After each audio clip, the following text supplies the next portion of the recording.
Have different views. I want to share my view with you. I've been in Jefferson County on and off for 32 years. Came here in '77. Married a little girl from Crystal City. Her father was worked for Crystal City Street Department for 30 years. She still lives on Jefferson Avenue, block down from Mr. Schilling. And my wife grew up here, went to school here, graduated from Crystal City High School.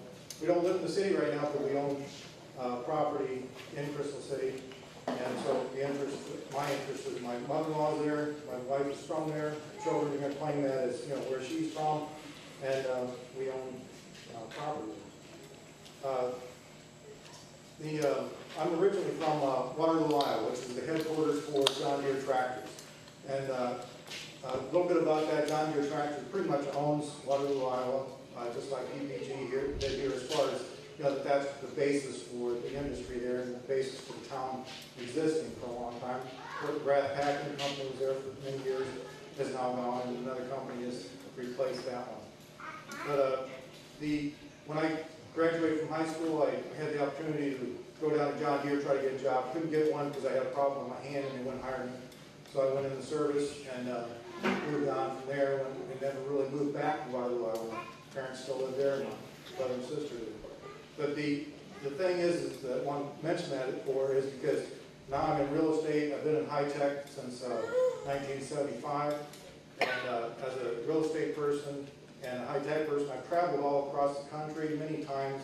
I've been back and forth across the country from one end to the other and up and down, and visited a lot of different towns. Waterloo, Iowa is what I'm using as a basis as to what can happen here what versus could happen if we didn't bring in the heavy industry.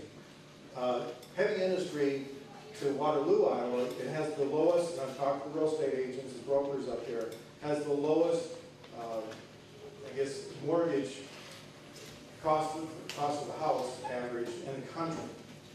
And so it's nothing to brag about. Just because it has heavy industry there, it has good jobs, working for the for building tractors, doesn't mean anything for the people's property value. And I'm very attuned to what property value can be in different parts of the country where there's high-tech jobs. So I really don't understand the basis that you keep getting on about that we need this heavy industry, we need to bring these in here, bring in these jobs. These jobs aren't the kind of jobs that I necessarily sent my daughter to college to get. This, I'm sure a lot of other people here use the A+ program to send their kids to college to work at a smelter. I mean, and granted that the smelter could be, close by here, but not in the middle of town. So I don't understand that industry being in the middle of town is a big benefit to everybody. The job, and I have to be careful as a real estate agent that I don't, say the wrong thing as far as, what it could do to the property value, but, face facts, it's going to be a limited number of people that are going to work at that place. Since I moved here in 1977, I came here with a high-tech job. I worked for a company out of Minneapolis for a while, another company out of Chicago, one out of Dallas. They're all high-tech companies.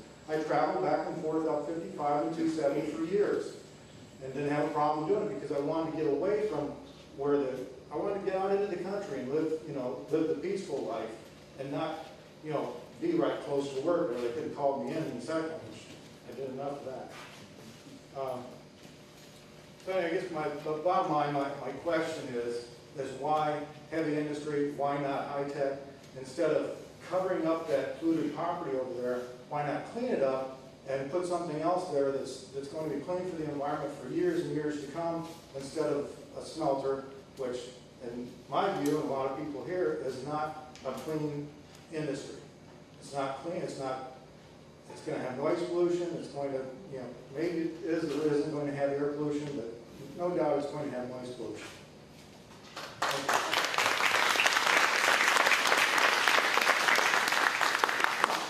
In the St. Louis region, the percentage of workers with bachelor's degrees or higher is falling. It continues to fall. This is a fact.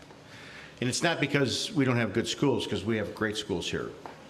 It's because when the kids get those degrees, we don't have any jobs for them, so they move away. So we're dumbing down regionally.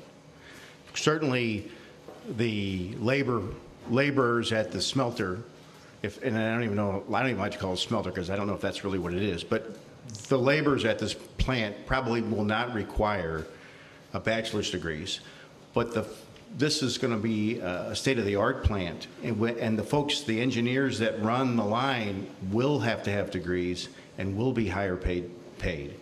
And I would love to have high-tech jobs. I would love to. But you can ask Bill at the college, they don't have a lot of call for that. They offered courses, and they couldn't fill the courses. So I would love to have those jobs. This site is a brownfield site. It's only appropriate for either abandonment or industrial use. You do not want to have kids on that site you don't want to put housing on that site. An industrial user is appropriate for this site. And with the transportation assets that we have here, it makes it even more appropriate for that site. Again, would love to have high-tech jobs, but you don't need 2 rails and a BART and the Mississippi River for high-tech jobs. Let's put them somewhere. Maybe we can get some, but I don't think we're going to get them on that site.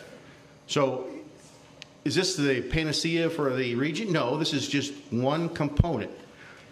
Our cars, our seats that we're sitting on are all made out of steel. Why should we buy that steel from China? Why should we buy that steel from Japan? Why don't we buy it from Jefferson County, Missouri? That makes sense. That's why.